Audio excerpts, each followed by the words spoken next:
Welcome to the Breaking Reality Podcast, bringing news and truth to the people.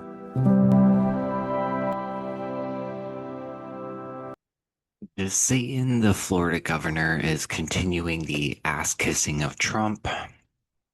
This time he isn't targeting immigrants or non-whites, but destroying a memorial of a modern-day mass shooting. Now you may be thinking, well, that doesn't make sense. It will when I tell you that this was a mass shooting that targeted the LGBTQ plus community. So it makes more sense now, right?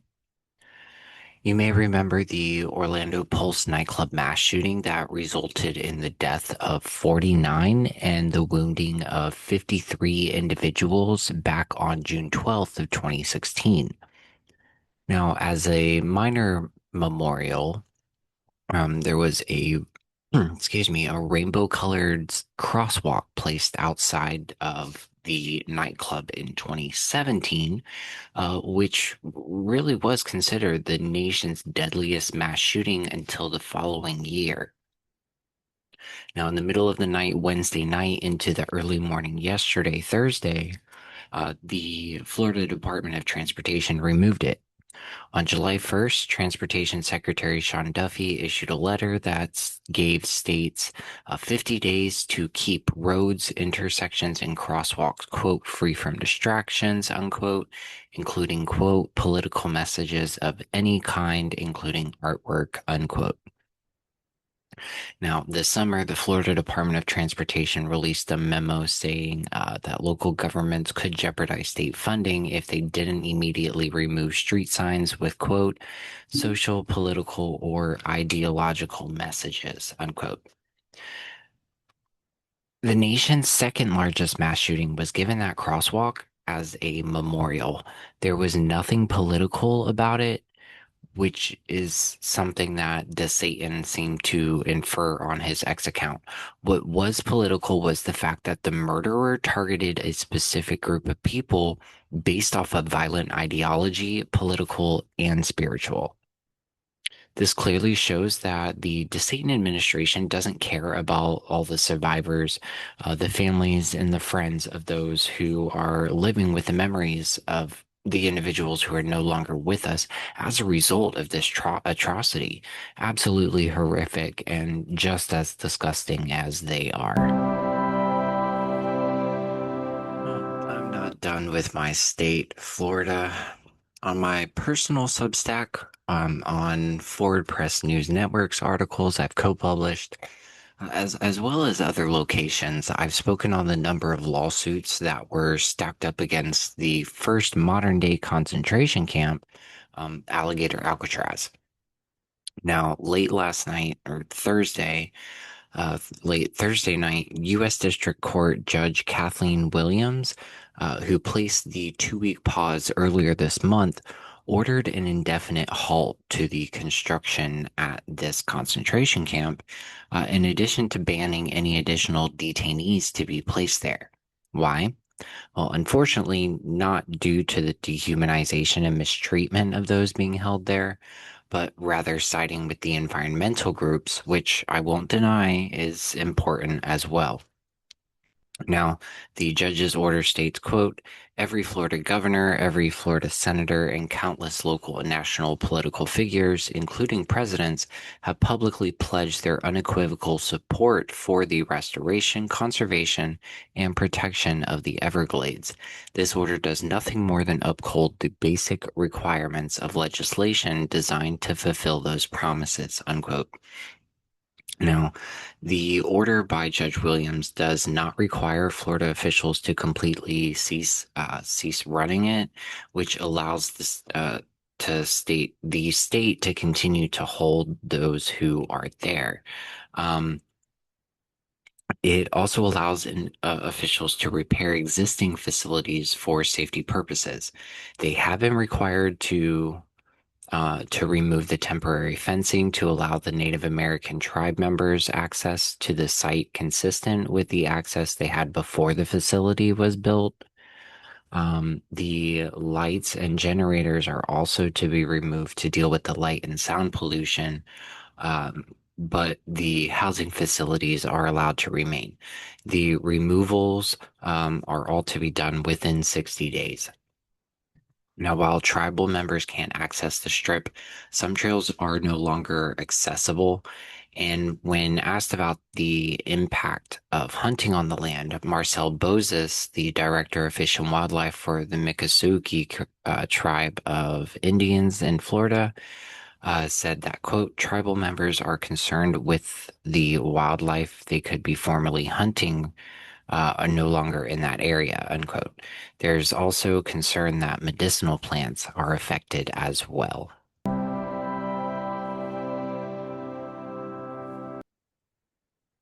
The Boston mayor is standing up for her city. Michelle Wu stated Tuesday that she will not, quote, bow down to unconstitutional threats or unlawful coercion, unquote, from the federal government.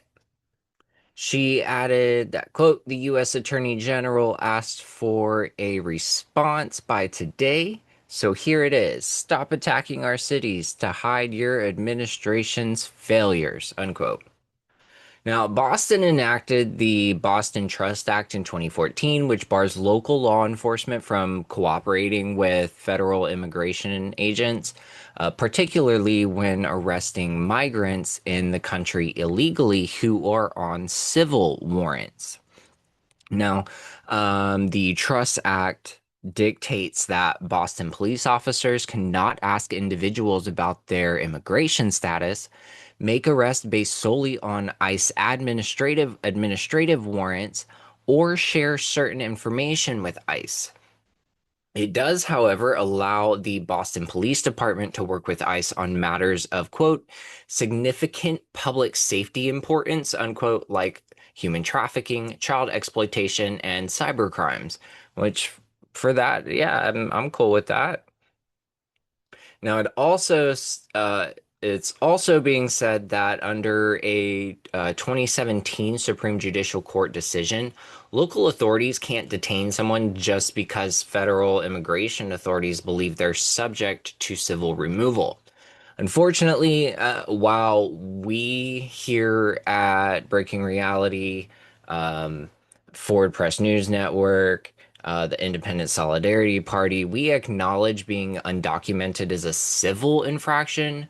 MAGA from the start has treated it criminally right alongside P3POs, right? Now, the Trump administration has been targeting sanctuary cities or jurisdictions for months. Um, and even last week, Bondi, the U.S. Attorney General's office, has mailed letters to 32 states that have sanctuary policies. And in this letter, the federal government is continuing to threaten the local governments and residents of those cities by having their funding withdrawn if they don't bow down. Now, Todd Lyons, the acting director of ICE, said on Wednesday that the agency was prepared to increase its presence in and around Boston, which will increase tensions between the local and federal governments as well. Now, if you ended up listening to us yesterday, you know the backlash from those in DC regarding the three unwise men. Um, so the exact or really any details regarding this new influx of ICE in Boston is not known, though one could only imagine with the new ICE budget and hiring spree. Lyons even went so far as to say, quote, you can see all the success we're having nationwide, and people are now understanding exactly the law enforcement mission of ICE, unquote. Yes. Yes, we do see their mission. The Trump American Gestapo Secret Police. Jeez. Earlier in the week, when Trump made the dumbass decision to post on his social that states are required to do as the president says, which is unequivocally false. So they're continuing the narrative that the president, though specifically they're referencing Trump, is the end all be all, the final say, and the king. Now, I say specifically Trump because if any other president were to have attempted this or any minute fraction of what he has done and is doing, the MAGA hypocrites would be all over this shit. over the last number of weeks, I, with Forward Press News Network, have been reporting the truth on the happenings in Gaza due to the destruction caused by Netanyahu's regime and the U.S. contractors doing his bidding. Now, it took long enough, but famine has officially been declared in Gaza.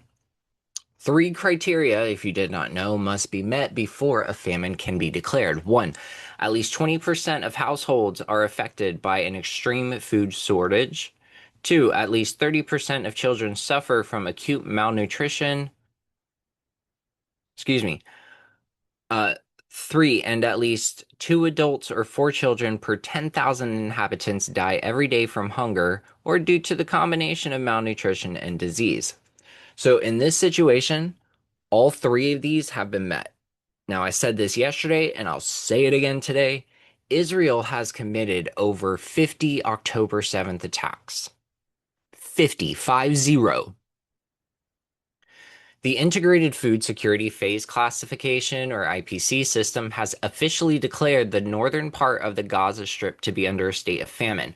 According to the monitor, 514,000 people, nearly a quarter of Palestinians in Gaza, are experiencing famine, and it's expected to rise to 641,000 by the end of September. That's just next month. That's just next month. The lives of 132,000 children under the age of 5 are especially at risk due to malnutrition. Of these, 41,000 are considered to be particularly serious cases, having risen to twice as many as in the previous assessment in May. Twice as many. According to the Geneva-based World Health Organization, WHO, this is the first time that a famine has been declared in a Middle Eastern region. According to IPC data, 4 famines have been confirmed in the past 15 years. In 2011 in Somalia, 2017 and 2020 in South Sudan, and most recently last year, 2024, in Sudan. Now, UN Chief Tom Fletcher said that Gaza's famine was taking place, quote, within a few hundred meters of food, quote, unquote, as aid trucks remain stuck at land crossings amid Israeli restrictions on commercial and humanitarian deliveries. We already knew that. We reported, we've seen it on various social media platforms and independent news agencies who are willing to share the truth that that's what was happening. We saw it. So 5 UN agencies, the FAO, UNICEF, WHO, WFP, excuse me, said in a joint press release this morning, quote, an immediate ceasefire and end to the conflict is critical to allow unimpeded large-scale humanitarian response that can save lives, unquote. The Director General of the World Health Organization, Tedros, and I'm not going to try to pronounce his middle or last name because I'm going to butcher it, said, quote, this man-made widespread malnutrition means that even common and usually mild diseases like diarrhea are becoming fatal, especially for children, unquote. Now, Israel continues their lie. Specifically, Netanyahu continues the lie and states a response that there is no famine. Now, Israel has been insisting that Hamas is starving the remaining Israeli captives in Gaza, some of whom do appear emaciated in recent footage released by the Palestinian group. I will give it that. But if that is the case, remove your fucking blockades and your people who are hostages may be able to get some food. Now, I'm not under any means condoning the October 7th actions of Hamas. However, if the captors are starving, what makes you think the captives will have food? I mean, let's get real. Okay, we are not buying the lie. Now, in case you forgot, Israel imposed a total blockade on Gaza in March and has severely restricted aid entering the territory since May, routing supplies um, routing supplies via to the extremely uh Israel loving, and it's technically Israel backed, the Gaza Humanitarian Foundation, GHF, which is where all of our donated food goes to, and then they're supposed to give it out, but it's Israeli ran, excuse me for my stutter there. Uh, it's ran by the Israelis, by the Netanyahu regime, so the food isn't actually getting to the Palestinians, right? To the people who are starving, who are now officially under famine. Okay, according to the UN, more than 1,300 people seeking food supplies have been killed since late May, including 859 at the GHFA distribution sites, which are under the control of the Israeli military and private US contractors. I'm sure you've seen some of the pictures that have come out from the Gaza area of these kids that are literally skin and bone. Okay, do you remember when I shared the report of the child who was starving and so close to death, but their final words were, "At least there's food in heaven." A child saying, "At least there's food in heaven," on the verge of dying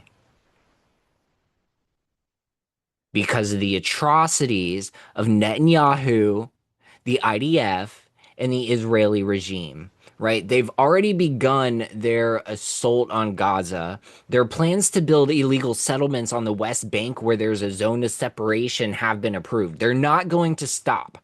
Okay, this is turning from a genocide to a Holocaust. They have a leader who said that they aim to kill 50 Palestinians for every one Israeli.